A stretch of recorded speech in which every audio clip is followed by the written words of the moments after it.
Halo para pencinta sepak bola Indonesia. Hari ini kita akan membahas 3 kabar paling update dari Timnas Garuda.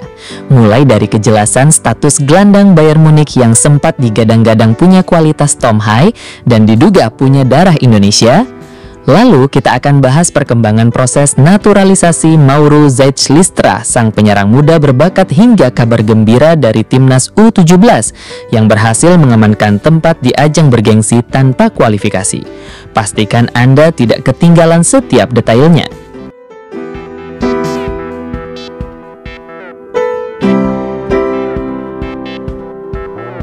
Gelandang serang Bayern Munich yang punya kualitas setara Tom High telah mengkonfirmasi status darah keturunan yang dimilikinya. Apakah ia eligible untuk membela Timnas Indonesia di ronde keempat kualifikasi Piala Dunia 2026? Sosok gelandang serang Bayern Munich yang mengkonfirmasi status darah keturunannya itu adalah Maurice Krettenmacher. Sebelumnya nama Maurice Krettenmacher digadang-gadang bisa membela Timnas Indonesia karena diduga memiliki darah keturunan. Dugaan ini muncul dari pengakuannya saat diwawancarai oleh akun @halfbloodindonesia1 soal latar belakang keluarganya. "Orang tua saya tidak punya darah keturunan, tapi mungkin dari orang tua ayah saya," kata Krettenmacher medio April 2025. "Ya, mungkin saja dari ayah saya.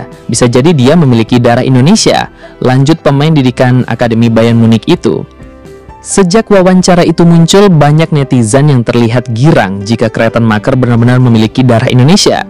Apalagi ia memiliki kualitas setara Tom High, gelandang Timnas Indonesia yang dikenal sebagai pemain jenius berkat visi dan kemampuannya dalam mengatur permainan. Nah, baru-baru ini Krettenmacher mengonfirmasi soal status darah keturunan yang dimilikinya jelang Indonesia bertarung di ronde keempat kualifikasi Piala Dunia 2026 zona Asia. Lantas, apakah dirinya eligible untuk membela tim Garuda di ronde keempat kualifikasi Piala Dunia 2026? Usai diduga berstatus pemain keturunan, Maurice Krettenmacher akhirnya buka suara mengenai latar belakang keluarganya tersebut. Pemain yang baru saja dipinjamkan Bayern Munich ke Hertha Berlin ini mengkonfirmasi jika dirinya sama sekali tak memiliki darah Indonesia. "Maaf, sebelum saya menjawab pertanyaan ini, saya tidak punya darah Indonesia sama sekali," tuturnya dikutip dari akun @fulltimegaruda.id di Instagram. Dengan konfirmasi ini, maka Krettenmacher tak eligible atau tidak memenuhi syarat untuk membela Timnas Indonesia di ronde keempat kualifikasi Piala Dunia 2026. Tak ayal, konfirmasinya ini menjadi pukulan telak bagi Timnas Indonesia yang tengah membutuhkan gelandang baru untuk bertarung di ronde keempat. Apalagi Krettenmacher punya kualitas di atas rata-rata dengan kiprah apiknya di level klub maupun di level internasional. Di level klub, pemain berusia 19 tahun ini telah mencetak 33 gol dan 20 assist dari 109 pertandingan di level kelompok umur maupun senior. Bahkan di musim 2024-2025 kemarin, Krettenmacher mampu mencetak 3 gol dan 8 assist dari 32 laga saat dipinjamkan ke tim kasta kedua Jerman SSV Ulm 1846. Berkat kepiawaiannya itu, Krettenmacher bahkan sudah dipercaya membela timnas Jerman di level kelompok umur dari U17, U18, U19, dan U20. Selama membela timnas Jerman kelompok umur, Krettenmacher telah mencatatkan 23 penampilan di segala level dengan koleksi 5 gol dan 2 assist. Karena Krettenmacher tak bisa membela timnas Indonesia, maka PSSI bisa melirik gelandang-gelandang keturunan lainnya.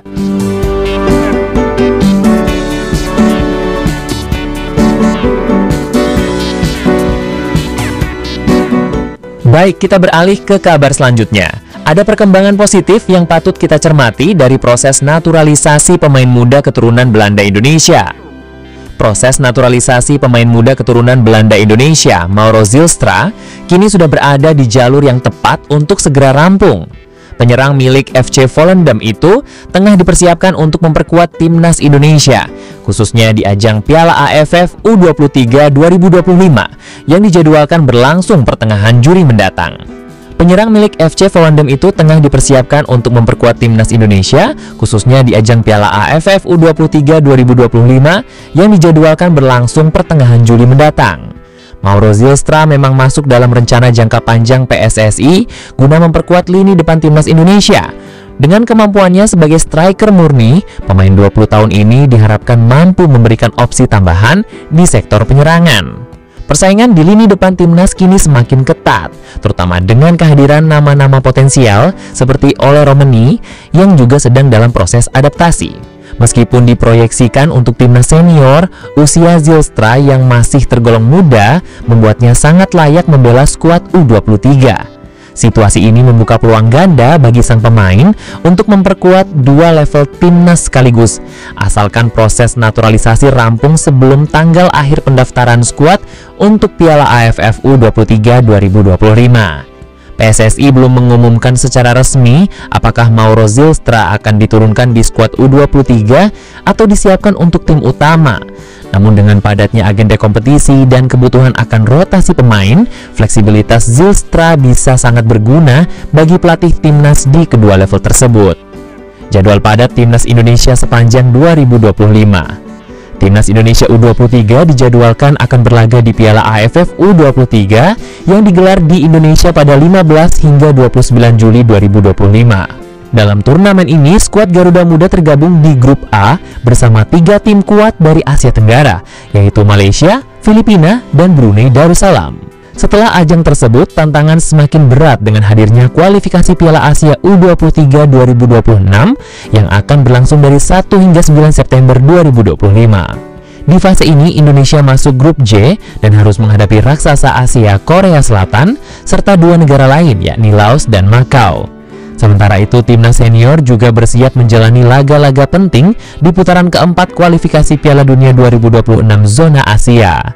Digelar pada Oktober 2025, fase ini menerapkan sistem round robin dengan 6 tim bersaing memperebutkan 2 tiket langsung ke Piala Dunia. Timnas Indonesia akan menghadapi 5 lawan tangguh dari kawasan Timur Tengah, yaitu Saudi Arabia, Qatar, Uni Arab Emirat, Irak, dan Oman. Proses naturalisasi dan proyeksi strategis PSSI. Langkah PSSI dalam mempercepat proses naturalisasi pemain diaspora seperti Mauro Zylstra tidak lepas dari kebutuhan mendesak terhadap kualitas di lini depan. Dalam beberapa turnamen terakhir, lini serang menjadi titik lemah yang ingin dibenahi secepatnya oleh pelatih dan federasi.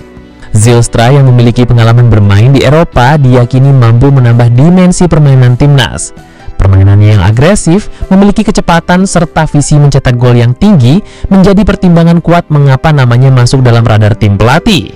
Tak hanya dari sisi teknis, kehadiran pemain diaspora juga dinilai berdampak positif terhadap daya saing internal dalam skuad Garuda. Kompetisi sehat antara pemain lokal dan diaspora dipercaya akan mendorong performa keseluruhan tim menjadi lebih baik dan profesional. Mengapa naturalisasi jadi strategi utama timnas saat ini? Fenomena naturalisasi di tubuh timnas Indonesia bukanlah hal baru.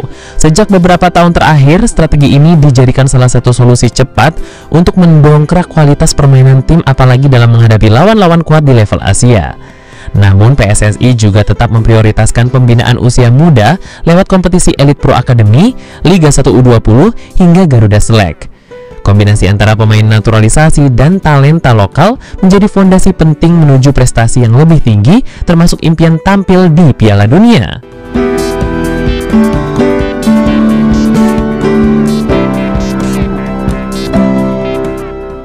Sekarang mari kita simak kabar ketiga yang tak kalah membanggakan. Berita gembira datang dari Timnas Nasional Indonesia U17. Timnas Indonesia U17 dipastikan lolos ke Piala Asia U17 2026 tanpa perlu melalui babak kualifikasi. Alasannya, karena pada edisi sebelumnya, yakni Piala Asia U17 2025, skuad berjuluk Garuda Asia itu sukses mencapai babak perempat final. Lolos langsung. Kabar ini disampaikan akun Instagram @theasianfootball Rabu 30 Juni 2025.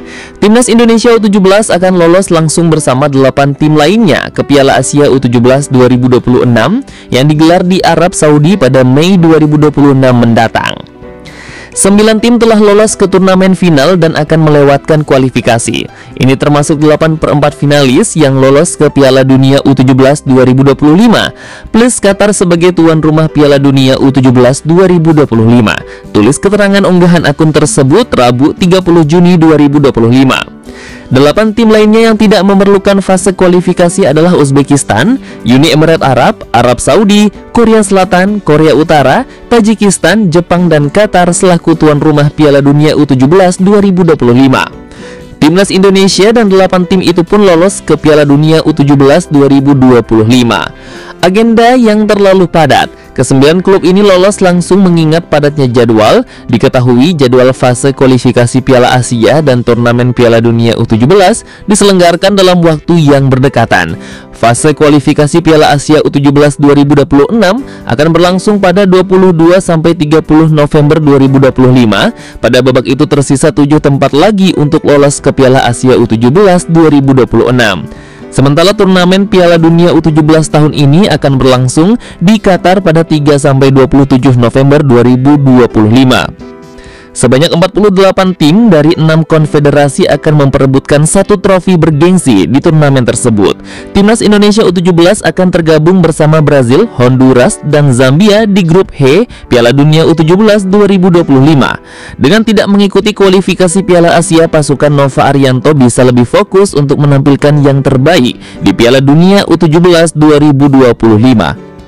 Itulah rangkuman lengkap dari berbagai kabar penting dan menarik seputar Timnas Indonesia kita. Dari klarifikasi yang mengejutkan hingga angka strategis PSSI dalam naturalisasi pemain, dan berita gembira dari Timnas U17 yang langsung mengamankan tempat di panggung dunia. Semua ini menunjukkan komitmen untuk terus membangun sepak bola Indonesia menjadi lebih baik. Menurutmu apa dampak terbesar dari semua kabar ini bagi masa depan Timnas Indonesia? Yuk sampaikan pendapatmu di kolom komentar di bawah ini. Jangan lupa like video ini jika kamu merasa informasi ini bermanfaat, share ke teman-teman pencinta bola, dan tentu saja subscribe channel ini agar kamu tidak ketinggalan update terbaru dan terlengkap seputar Timnas Indonesia. Sampai jumpa di video berikutnya.